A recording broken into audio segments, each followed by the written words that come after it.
In the summer of 1944, a stark contrast defined the map of France. Real, brutal combat consumed Normandy.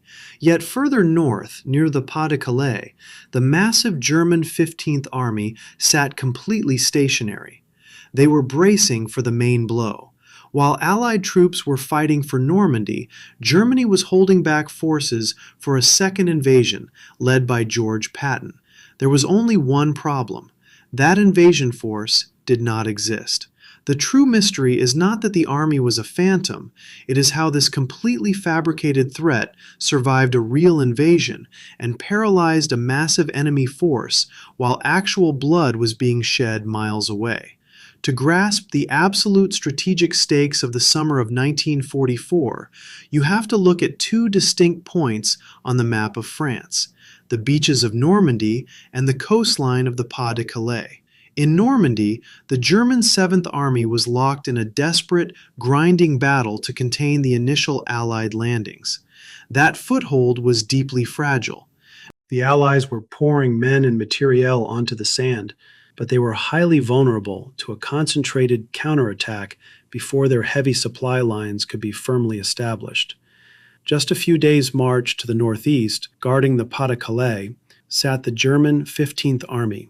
This was a formidable, heavily armed command, positioned right where the English Channel was at its narrowest. If the German High Command had recognized the Normandy operation as the sole Allied thrust, they could have immediately ordered the 15th Army to pivot south.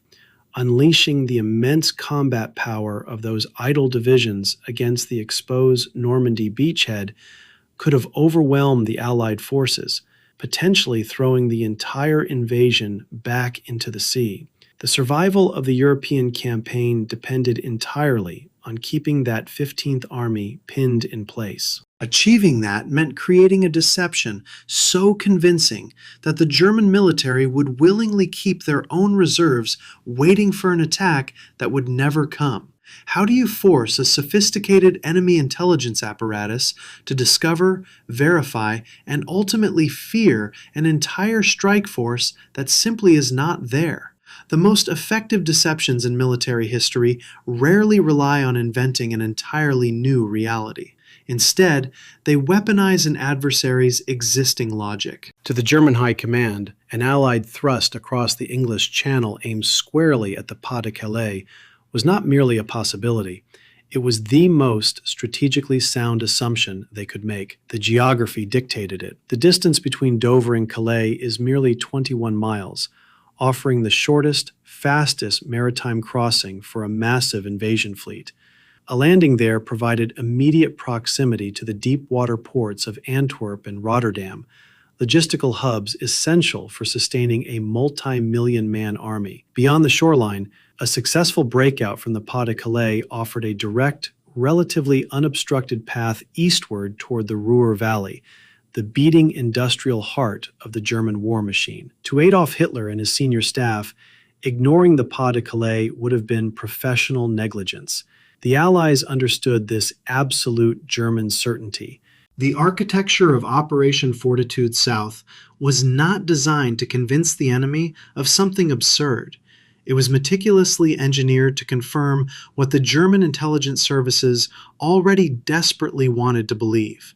The deception simply amplified their own strategic calculations, feeding them the exact evidence they were actively hunting for. To build an illusion capable of anchoring an entire German army group, the Allies could not rely on mere whispers or planted documents. They needed an administrative foundation that was entirely real. This foundation took the shape of FUSAG, the First United States Army Group. FUSAG was not a fictional entity invented on a whim. It was a completely legitimate administrative headquarters, officially activated in London on October 16, 1943.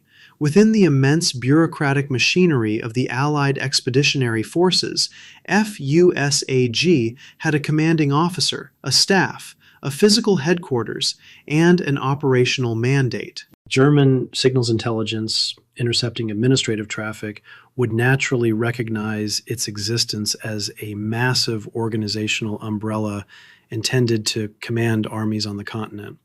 The lie was not the headquarters itself. The lie was the specific combat role assigned to it, the massive order of battle it supposedly commanded, and its physical concentration in southeastern England, directly opposite the Pas-de-Calais. The Allies took a real administrative skeleton and began wrapping it in fabricated muscle. To breathe life into this phantom strike force, it required a commander whose reputation alone commanded immediate German respect and intense scrutiny. The choice was obvious: General George S. Patton, Jr. Patton was aggressive, deeply experienced in armored warfare, and highly visible.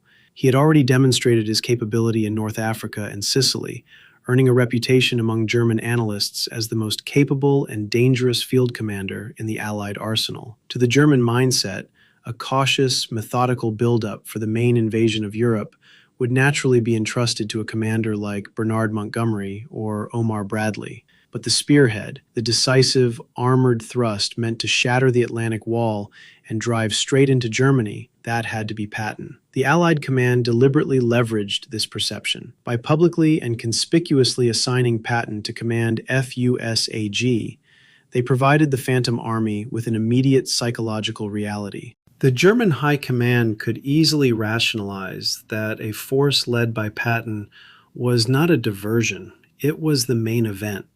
The trap was elegantly simple. The Germans expected the main blow at Calais. The Allies gave them an administrative framework, FUSAG, pointing directly at Calais. The Germans expected the Allies' best aggressive commander to lead the main blow. The Allies publicly assigned Patton to command that framework. On paper and in the minds of the German strategic planners, the threat was deeply coherent. The logic held perfectly. However, strategic logic and a famous name on an organizational chart are not enough to freeze seasoned military commanders in place once bullets start flying elsewhere. An army group of that supposed magnitude, comprising an estimated 1 million men, thousands of vehicles, and vast logistical stockpiles, cannot exist purely in administrative documents. It must occupy physical space. It must generate noise. It must leave an undeniable footprint on the landscape. The German military possessed sophisticated aerial reconnaissance capabilities and an active intelligence network. They would eventually demand proof. They would send aircraft to photograph the assembly areas. They would listen for the immense volume of radio traffic a massive army generates.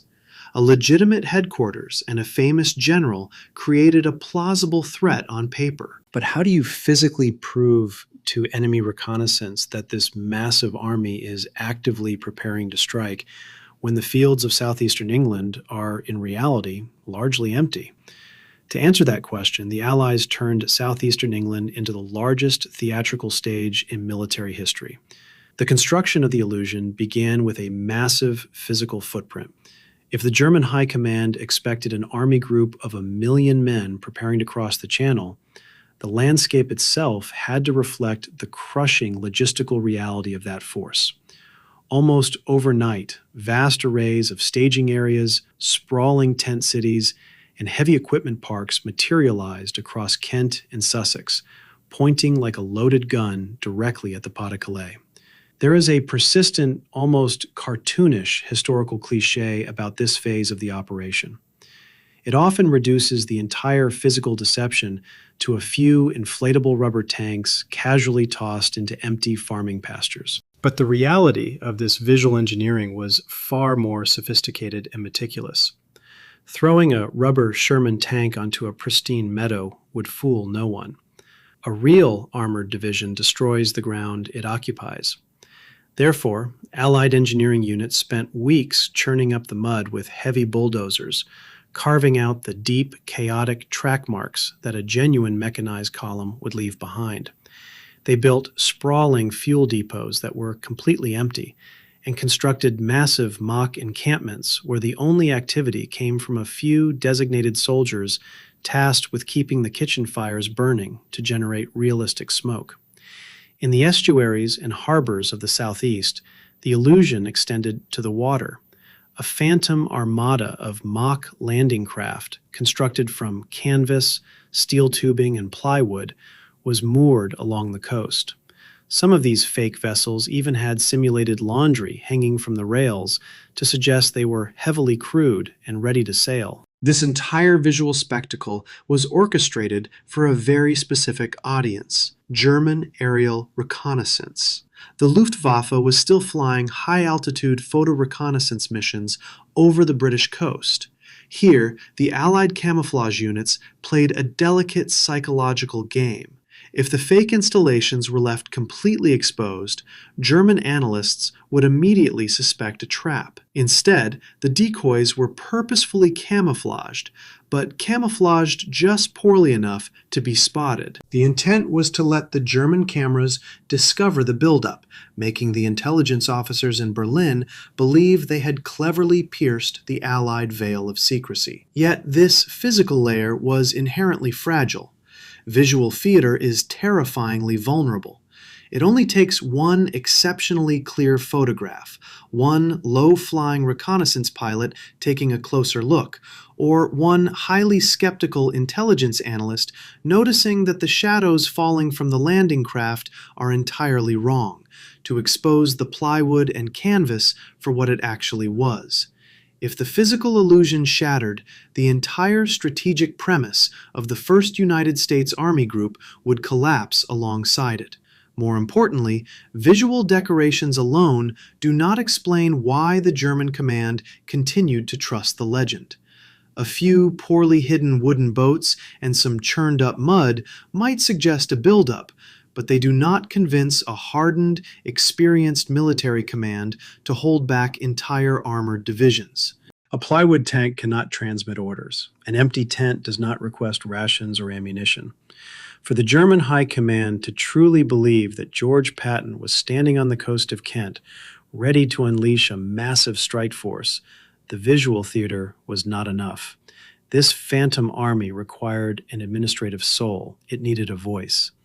The deception had to evolve from a static visual display into a living, breathing, operational entity. The Phantom Army needed to communicate. This required a second, deeply complex layer of illusion, a meticulously orchestrated symphony of radio traffic designed to mimic the administrative and operational noise of a vast, active military force. The center of this effort was not a field command post, but the damp, chalky tunnels deep inside Dover Castle. Here, specialized British and Canadian signals units set about generating the electronic heartbeat of FUSAG. They were not simply broadcasting random noise. They were running a highly scripted, continuous simulation of military bureaucracy. They transmitted complex administrative chatter, routine radio tests, logistical requests, and personnel transfers, mapping out the specific communication structures of non-existent corps, divisions, and regiments. They simulated the inevitable mistakes, the requests for retransmission, and the overlapping frequencies that inevitably plague a massive army organizing for war. When a real unit was supposedly transferred from another command into FUSAG, the signals units would perfectly replicate that unit's distinct radio signature, making it appear as if the formation had physically relocated to the southeast. It was a masterpiece of electronic forgery, creating a dense, utterly convincing web of signals intelligence. From the German perspective, this radio traffic was not dismissed. It was consumed with growing alarm. German signals intelligence, the Funkabwehr, intercepted this continuous stream of data. They meticulously logged the transmissions, analyzing the call signs, the traffic volume, and the organizational structures implied by the chatter. They began mapping out the order of battle for the 1st United States Army Group, placing pins on their operational maps corresponding to the supposed locations of these phantom divisions.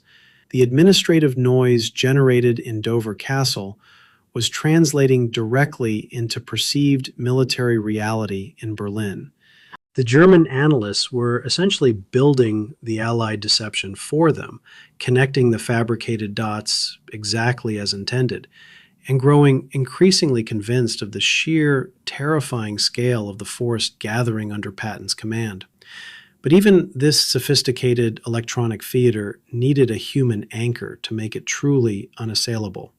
The German intelligence apparatus required verification from sources on the ground, agents who could confirm that the massive army implied by the radio traffic actually existed. This human mechanism was perhaps the most audacious element of the entire operation.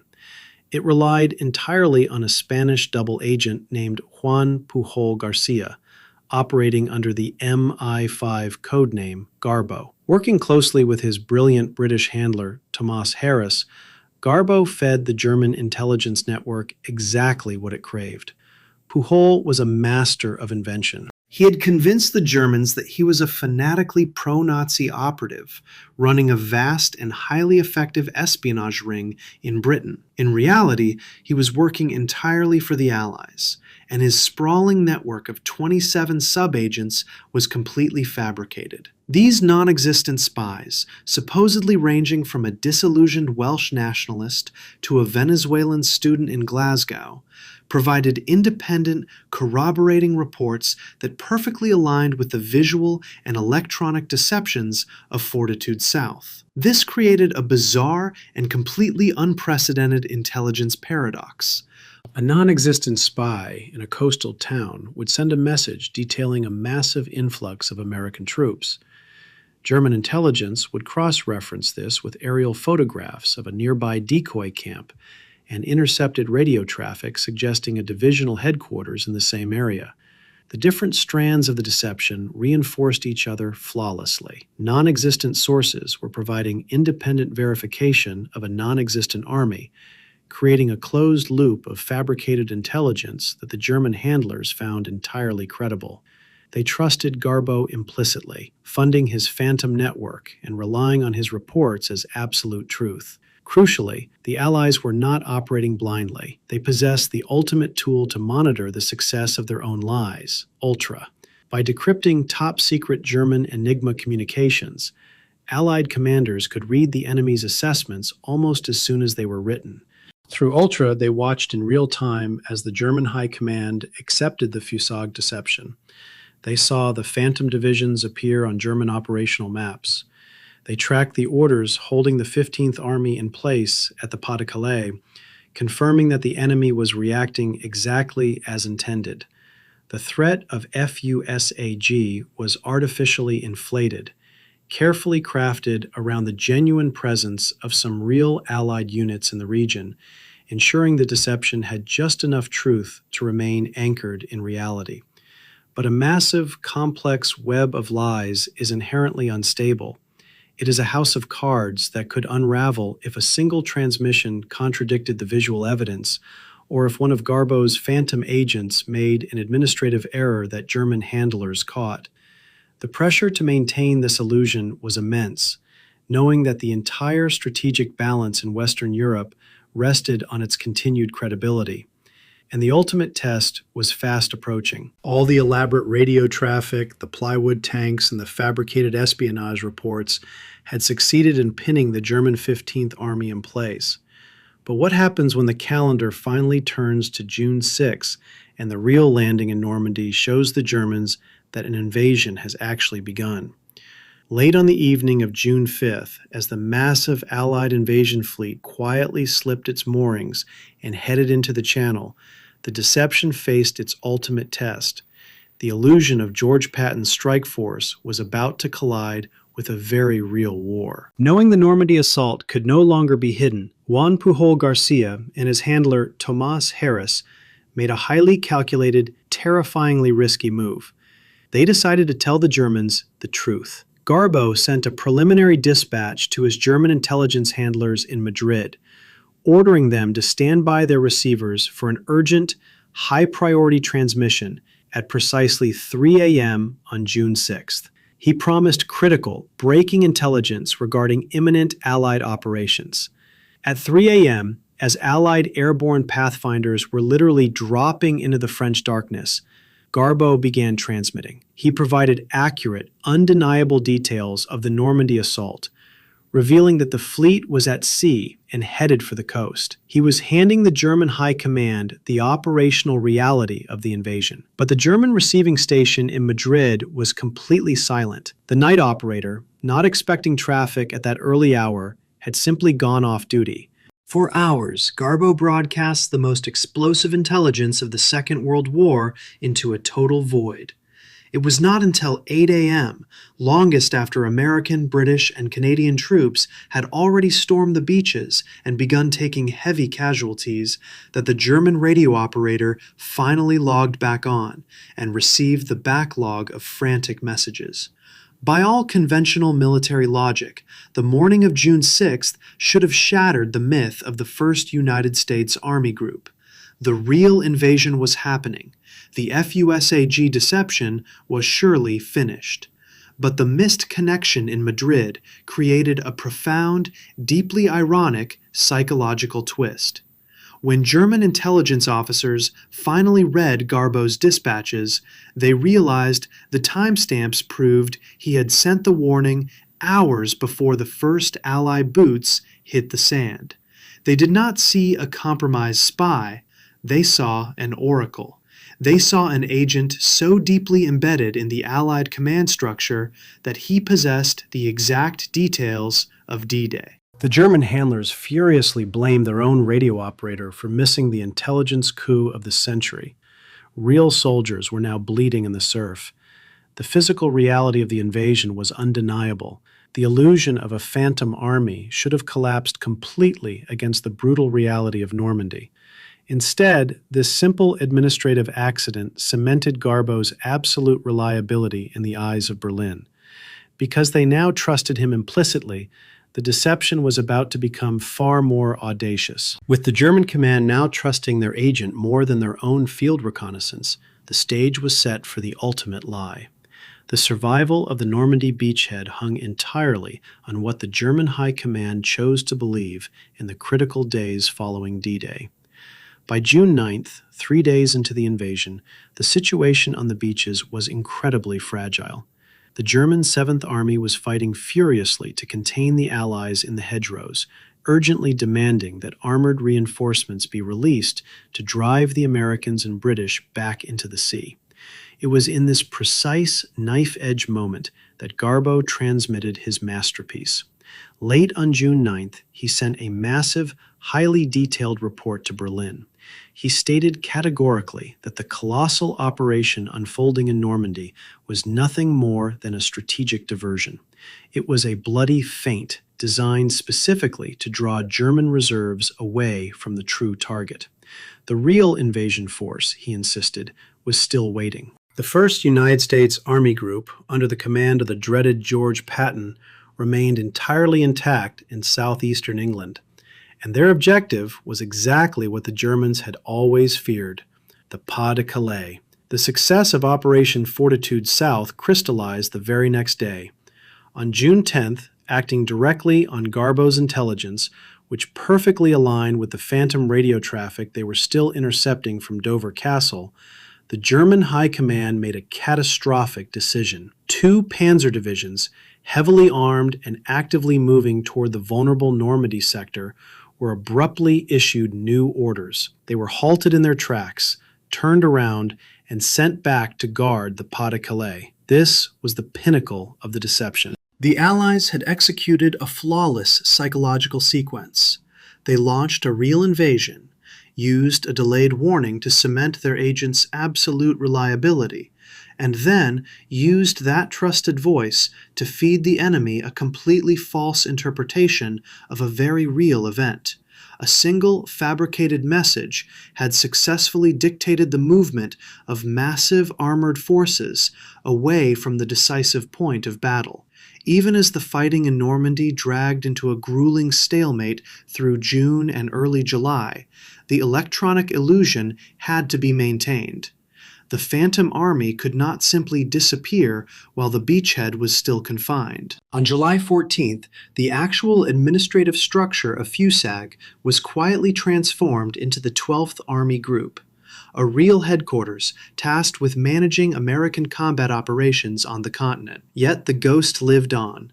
The FUSAG designation, the fake radio networks, and the dummy traffic continued broadcasting across the channel, ensuring the German 15th Army remained paralyzed on the coast. Finally, on August 1st, the man the Germans had spent months waiting for quietly arrived in France in absolute secrecy. General George Patton was not leading a phantom army into Calais, but taking command of his very real Third Army to spearhead the violent American breakout from Normandy. The deception had successfully anchored the German reserves, exactly when the Allies were most vulnerable. But as Patton prepared to tear across the French countryside, a deeper historical question emerged. FUSAG had successfully weaponized German expectations. But how much of that strategic paralysis was truly just the work of the Phantom Army? To understand the true weight of the deception, we must strip away the myth